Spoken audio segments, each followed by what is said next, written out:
खबर शामिल करते हैं भावनगर से। हमारे divisional bureau chief Amjad Rahman Khan की रिपोर्ट के मुताबिक हरुणाबाद प्रॉपर्टी डीलर्स एसोसिएशन तहसील हरुणाबाद की पुरवकार तकरीब अलफ बरादरी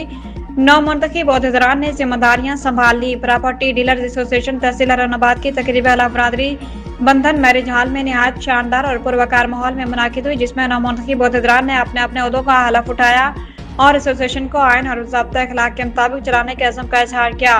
तकरीब में सरपरस्त आला हाजी बाव अताउर रहमान, चेयरमैन चौधरी मुश्ताक अहमद नंबरदार, सदर राजा आसिफ महमूद, एडवोकेट सीनियर नायब सदूर मलिक मोहम्मद लतीफ़ अवान, मियां तोकी लस्कर, चौधरी मोहम्मद सईद और मोहम्मद शफीक जाट, जनरल सेक्रेटरी चौधरी असलम शानी, जॉइंट सेक्रेटरी हाफिज मोहम्मद शाहिद मेहर, सेक्रेटरी नशर अशात राना दिलबर रहील और फाइनेंस सेक्रेटरी चौधरी नुमान अहमद ने अपने ओहदों का हलफ उठाया। तकरीब के मेहमान खसूसी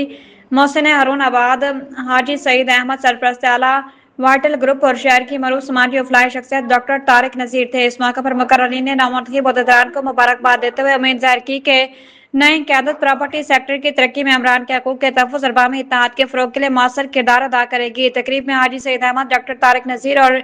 मलिक रियाज खलजी की शिरकत को शिरका ने इस बात का अमली सबूत करार दिया कि हरुणाबाद की कारोबारी, समाजी और फलाही तंजीमों की सरपरस्ती और हौसला अफजाई में हमेशा पेश रहते हैं।